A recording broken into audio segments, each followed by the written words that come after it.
வணக்கம் நண்பர்களே. இந்த வீடியோல நம்ம என்ன பார்க்க போறோம்னா, ராமகிருஷ்ணா ஃபோர்ஜிங் லிமிடெட் இந்த கம்பெனியோட அனலைஸ் தான் பார்க்க போறோம். இந்த கம்பெனி இன்னைக்கு எப்படி இருக்கு, இதுக்கு முன்னாடி எப்படி இருந்துச்சு, இதுக்கப்புறம் எப்படி இருக்கலாம் அப்படிங்கிறத பார்க்கலாம். அது மட்டும் இல்லாம இந்த கம்பெனி என்னெல்லாம் மேனுஃபேக்சரிங் பண்றாங்க, சேல்ஸ் பண்றாங்க அப்படிங்கறதையும் இந்த வீடியோட கடைசியில பார்க்கலாம். இதே மாதிரி லாங் டைமுக்கு நல்ல கம்பெனிகளை அனலைஸ் பண்ணி நம்ம சேனல்ல போட்டு வந்துகிட்டு இருக்கோம். விருப்பம் உள்ளவங்க பிளேலிஸ்ட்ல போய் செக் பண்ணி பாருங்க. இந்த கம்பெனியோட அனலைஸை நம்ம ஸ்டார்ட் பண்ணலாம்.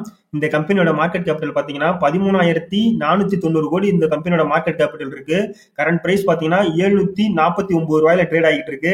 ஹை பாத்தீங்கன்னா 815 ரூபா வரையும் போயிருக்கு. லோ பாத்தீங்கன்னா 245 ரூபா வரையும் லோ வந்திருக்கு. இந்த கம்பெனியோட கடன் பாத்தீங்கன்னா 1,561 கோடி இந்த கம்பெனிக்கு கடன் இருக்கு. ப்ரொமோட்டர் ஹோல்டிங் பாத்தீங்கன்னா 43% உங்க கம்பெனி உங்க ஷேரை ஹோல்டு பண்றாங்க. சேல்ஸ் growth பாத்தீங்கன்னா 26.6% வந்து சேல்ஸ் growth இருக்கு. ரிசர்வ் பாத்தீங்கன்னா 1,512 கோடி ரிசர்வ் வச்சிருக்காங்க.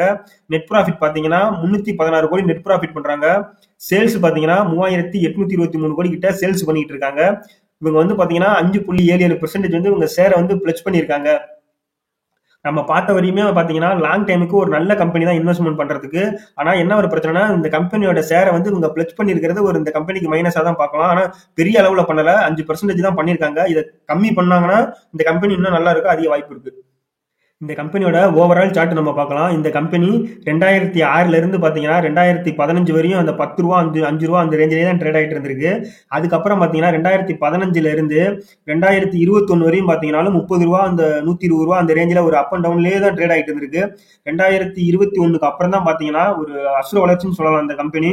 இது எதனால இந்த மாதிரி கம்பெனி இந்த அளவுக்கு வளர்ந்து மேல நிக்குது அப்படிங்கிறத ப்ராஃபிட் அண்ட் லாஸ் நம்ம பார்க்கலாம்.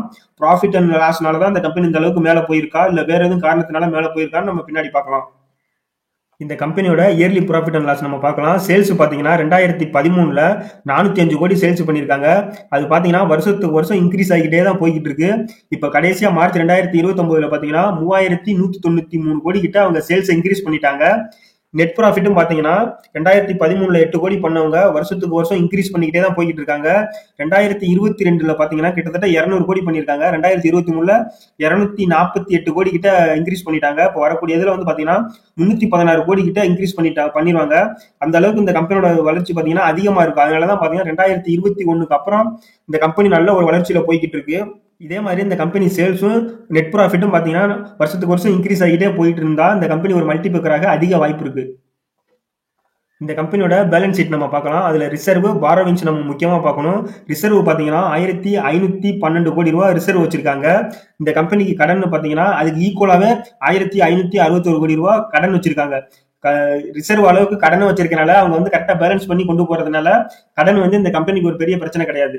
இந்த கம்பெனியோட ஷேர் ஹோல்டிங் பேட்டர்ன் பார்க்கலாம். ப்ரொமோட்டர் பாத்தீங்கன்னா 2017ல இருந்து 2023 வரையும் அந்த 50 to 43% அந்த ரேஞ்சிலே தான் ஹோல்டு பண்றாங்க. ஒரு சில ஒரு 4-5% டவுன் பண்ணாலும் அவங்க அந்த 40% மேல அவங்களோட ஷேரை அவங்க ஹோல்டு பண்ணிட்டே வர்றாங்க. அதுக்கடுத்து பாத்தீங்கன்னா எஃப்ஐஐ பாத்தீங்கன்னா 23% இந்த கம்பெனி ஷேரை ஹோல்டு பண்றாங்க. டிஐ பாத்தீங்கன்னா 3% ஹோல்டு பண்றாங்க. பப்ளிக் பாத்தீங்கன்னா 29% இந்த கம்பெனி ஷேரை ஹோல்டு பண்றாங்க. இந்த கம்பெனில வந்து எஃப்ஐஐ பாத்தீங்கன்னா 23% ஹோல்டு பண்றது ஒரு நல்ல விஷயம்.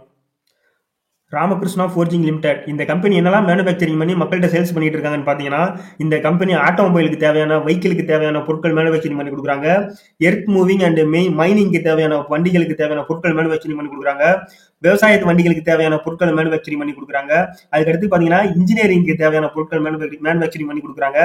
அதுக்கடுத்து பாத்தீங்கன்னா ஆயில் எடுக்கிறாங்கல்ல அதுக்கு தேவையான பொருட்களை மேனுஃபேக்சரிங் பண்ணி கொடுக்குறாங்க. ஸ்டீல் பிளான்ட்டுக்கு தேவையான பொருட்களை மேனுஃபேக்சரிங் பண்ணி தராங்க.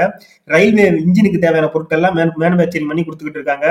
அதுல என்னென்ன ஒரு சிலது பார்க்கலாம். அதுல பாத்தீங்கன்னா பீம் எல்லா வண்டிக்குமே வந்து பாத்தீங்கன்னா காரா இருந்தாலும் சரி, பெரிய பெரிய 4 வீலரா இருந்தாலும் சரி, அதுக்கெல்லாம் பாத்தீங்கன்னா இந்த பீம்ங்கிறது எல்லா வண்டிக்குமே 2 இது தேவைப்படும், ஃப்ரண்ட்லயும் பேக்லயும். அது மேனுஃபேக்சரிங் பண்ணி கொடுக்குறாங்க. அதுக்கடுத்து பாத்தீங்கன்னா வீல் மூவ்மெண்ட் ஆகிறதுக்கு நக்கிலினர் ஒரு பார்ட் இருக்கு, அது மேனுஃபேக்சரிங் பண்ணி கொடுத்துக்கிட்டு இருக்காங்க. இதெல்லாம் பாத்தீங்கன்னா பெரிய பெரிய கம்பெனி தான் பண்ணி கொடுக்க முடியும், எல்லா கம்பெனியும் பண்ண மாட்டாங்க. அது மேனுஃபேக்சரிங் பண்ணி அதே மாதிரி ஒரு சில பொருட்கள் கிடையாது, எக்கச்சக்கமான பொருளை மேனுஃபேக்சரிங் பண்ணி கியர் இந்த மாதிரி நிறைய பொருட்களை மேனுஃபேக்சரிங் பண்ணி சேல்ஸ் பண்ணிட்டு இருக்காங்க. அதுக்கடுத்து பாத்தீங்கன்னா அதுல முக்கியமானது பாத்தீங்கன்னா பீம் பண்றாங்க. அதுக்கடுத்து பாத்தீங்கன்னா கிராங்க் ஷாஃப்ட், கனெக்டிங் ராடு, இந்த மாதிரி நக்கிலு, இந்த மாதிரி நிறைய பொருட்களை மேனுஃபேக்சரிங் பண்ணி சேல்ஸ் பண்ணிட்டு இருக்காங்க இந்த கம்பெனி. ஃபியூச்சர்ல பாத்தீங்கன்னா இந்த கம்பெனி மல்டிபிளேக்கராக அதிக வாய்ப்பு இருக்கு. ஆனா இதுல இப்ப என்ன ஒரு பெரிய பிரச்சனை இருக்குன்னா இந்த கம்பெனி பாருங்க, எந்த அளவுக்கு 2021 இருந்து கிட்டத்தட்ட 200 இருந்தது, இப்போ 700 போயிருக்கு. ஒரு பெரிய அப்மூவ் வந்திருக்கு. இந்த நேரத்துல வந்து மார்க்கெட்டும் நல்லா சப்போர்ட் பண்ணிட்டு இருக்கனால இந்த அளவுக்கு மேல இருக்கு. ஒரு நேரத்துல இந்த கம்பெனி பாத்தீங்கன்னா ஒரு 500 வர்றது கூட வாய்ப்பு இருக்கு. அவசரப்பட்டு யாரும் பெரிய லெவல்ல இந்த கம்பெனில இன்வெஸ்ட் பண்ணிடாதீங்க. ஒரு நல்ல கம்பெனியா இருந்தாலும் எந்த கம்பெனியா இருந்தாலும் அவசரப்பட்டு அதிகமான அமௌண்ட் யாரும் இன்வெஸ்ட் பண்ணிடக்கூடாது. இந்த கம்பெனி வாட்ச் பண்ணிக்கிட்டே வாங்க. லாங் டைம்ல நல்ல ப்ராஃபிட் இன்க்ரீஸ் பண்ணிக்கிட்டு சேல்ஸ் இன்க்ரீஸ் பண்ணிட்டு இருந்தாங்கன்னா கொஞ்சம் கொஞ்சமா இன்வெஸ்ட் பண்ண ஸ்டார்ட் பண்ணலாம். முடிஞ்சு ஒரேடி அந்த கம்பெனில யாரும் இன்வெஸ்ட் பண்ணிடாதீங்க. இதே மாதிரி வேற எந்த கம்பெனி அனலைஸ் பண்ணலாங்கிறத நான் கமெண்ட் பாக்ஸ்ல கமெண்ட் பண்ணுங்க. நம்ம சேனல் உங்களுக்கு பிடிச்சிருந்தா சப்ஸ்கிரைப் பண்ணுங்க. மறக்காம நம்ம வீடியோ லைக் போடுங்க. நன்றி.